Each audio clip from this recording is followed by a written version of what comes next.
Stanford TEDx, and now we're going to the Stanford Coffee House, otherwise known as the Coho, not to be confused with Froyo.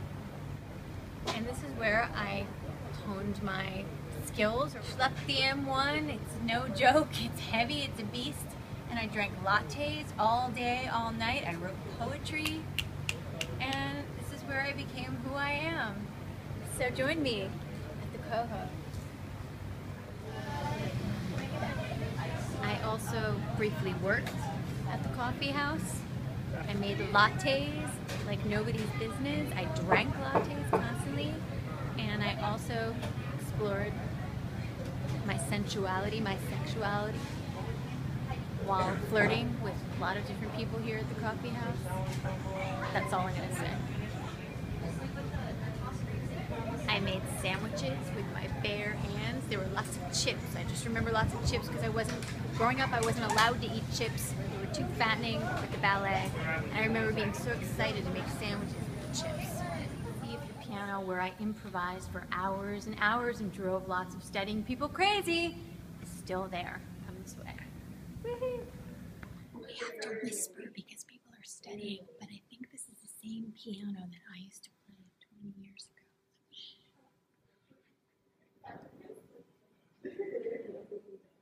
It's not the same. It's different piano. This is where we used to have the holiday services every year. I would come to observe the Shabbat and the Pesach in this room. It was wonderful. It's so cool that you can just rent a bike now. Like, I had to buy one when I was here because everyone was a freaking biker. All these sporty people. I was not sporty. I mean, I'm not saying I let my bike get stolen because I didn't want to ride a bike. I would never do that. That would be like, cuckoo.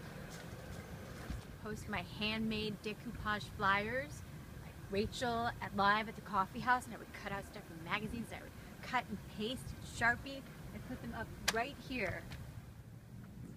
I feel like I did karaoke on the steps. Like, there was a PA, and it was sponsored at the career fair by Band Roll-On. And I did a duet of Every Little Step I Take, Bobby Brown, with my first Stanford boyfriend. This is where I performed with the Women's Performance Collective. And I also did some Greek theater here and some mask work. It was incredible.